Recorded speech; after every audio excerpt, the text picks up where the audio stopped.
आपले जिल्ह्याचे सरचिटणीस आकाश कांबळे त्यांना विनंती करतो. सर्वांना नमस्कार. माझं नाव आकाश विलासराव कांबळे. मी भारतीय जनता पार्टी पुणे जिल्ह्याचा सरचिटणीस आहे.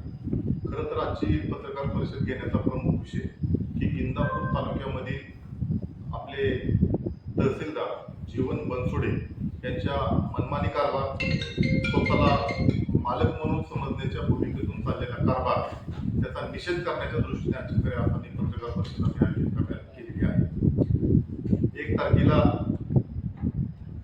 आपल्या राज्याचे सन्माननीय मुख्यमंत्री आदरणीय देवेंद्रजी फडणवीस साहेब यांच्या वाढदिवसाच्या निमित्ताने आणि आपले सर्वांचे मार्गदर्शक स्वर्गीय उपमुख्यमंत्री अजितदादा पवार साहेब यांच्या जयंतीच्या निमित्ताने महसूल विभागाच्या वतीने छत्रपती शिवाजी महाराज समाधान शिबिराचं भिगवणमध्ये आयोजन करण्यात आलेलं होतं. या शिबिराचे अध्यक्ष म्हणून आपले इंदापूरचे तहसीलदार जीवन बनसोडे त्या ठिकाणी अध्यक्षस्थानी होते. त्या कार्यक्रमामध्ये जीवन बनसोडे यांनी जाणून बुजून भारतीय राज्यघटनेचे शिल्पकार महामानव डॉक्टर बाबासाहेब आंबेडकर यांचा फोटो त्या ठिकाणी ठेवला नाही. डॉक्टर बाबासाहेब आंबेडकरांचं कार्य हे एका समाजापुरतं नसून संपूर्ण देशभरामध्ये, संपूर्ण जगभरामध्ये बाबासाहेबांच्या कार्याचा त्या ठिकाणी गौरव होत असतो. हे असताना देखील इंदापूरचे तहसीलदार ज्यांनी गेंड्याचं कातडं पांघरलेलं आहे आणि गेंड्याचं कातडं पांघरून त्या इंदापूर तालुक्यामध्ये जसं तहसील कार्यालय, जसे या देशाला स्वातंत्र्य मिळाले तेव्हापासूनचा प्रचंड आणि सगळ्यात जास्त भ्रष्टाचार ह्या जीवन बनसोडे नावाच्या तहसीलदारांनी केलेला आहे. त्याचा मी या ठिकाणी निषेध करतो. खरं तर बाबासाहेबांनी मुंबईच्या सभेमध्ये सांगितलं होतं की शिकल्या सवरलेल्या लोकांनी मला दगाफटका दिला. खरं तर जीवन बनसोडे यांची मी माहिती घेतली तर ते सुद्धा अनुसूचित जाती या समाजातून येतात. खरं तर बाबासाहेबांच्या आरक्षणामुळं आपण तहसीलदार झालोय, आपण एक अधिकारी झालोय आणि खऱ्या अर्थानं आपण अधिकारी झालेलं बाबासाहेबांचा उपकार हा इंदापूरचा तहसीलदार विसरलेला आहे. याचा सुद्धा खऱ्या अर्थाने इंदापूर तहसीलदाराचा एक तीव्र शब्दामध्ये निषेध करावा एवढा कमी आहे. जे शिकलेले लोक आहेत त्यांनाच बाबासाहेबांचं नाव घ्यायला, त्यांनाच बाबासाहेबांचे विचार मांडायला खऱ्या अर्थानं लाज वाटते. जर बाबासाहेबांनी यांना आरक्षण दिलं नसतं, बाबासाहेबांनी यांना लोकशाहीमध्ये अधिकार दिले नसते तर हेच जीवन बनसोडे एखाद्या शेतामध्ये शेतमजूर म्हणून काम करीत असलेले आपल्याला पाहायला मिळाले.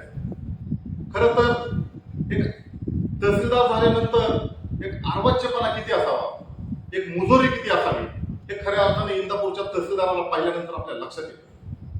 त्या व्यासपीठावरती अनेक नेते मंडळी उपस्थित होते.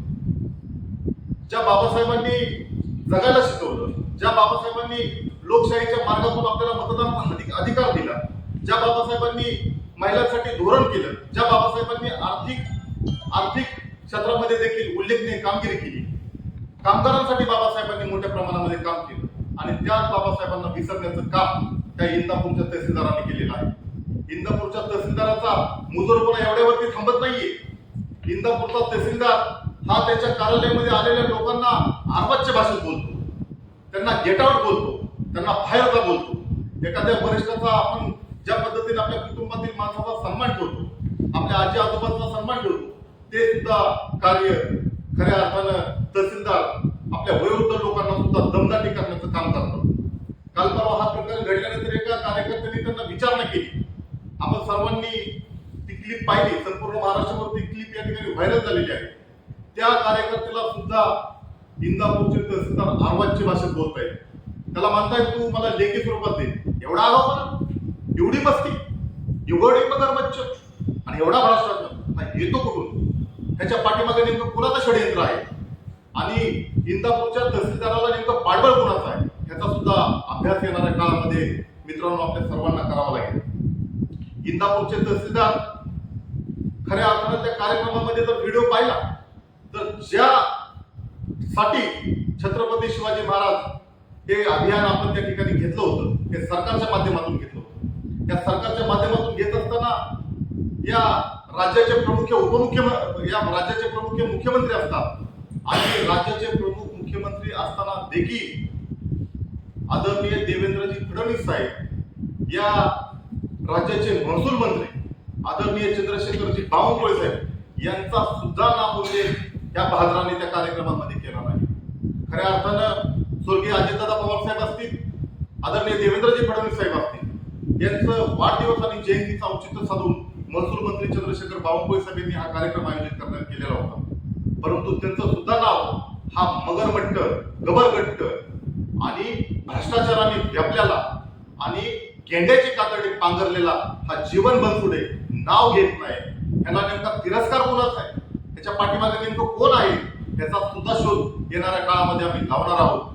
खऱ्या अर्थानं या इंदापूर तालुक्यामध्ये काम करीत असताना अनेक तहसीलदार आपण पाहिली, अनेक अधिकारी आपण पाहत असतो, पण कधीही बाबासाहेबांचा त्या ठिकाणी अपमान झाला नाही.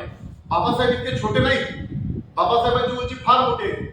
जगाच्या इतिहासामध्ये बाबासाहेबांची नोंद घेतलेली आहे आणि तरी सुद्धा हा ज्या समाजातून येतो त्या समाजातील आपल्या कर्तृत्वान नेत्याला, महामानवाला, ज्यांनी जगायला शिकवलं, ज्यांनी शिक्षणासाठी, ज्यांनी तहसीलदार म्हणून बहुमान मिळवण्यासाठी खऱ्या अर्थानं आपल्याला ज्यांच्या आरक्षणामुळे आपण तहसीलदार झालो त्या महामानवाचा फोटो लावायला का विसरला, हा खऱ्या अर्थाने इंदापूर तालुका आणि पुणे जिल्हा आपल्याला प्रश्न विचारतोय.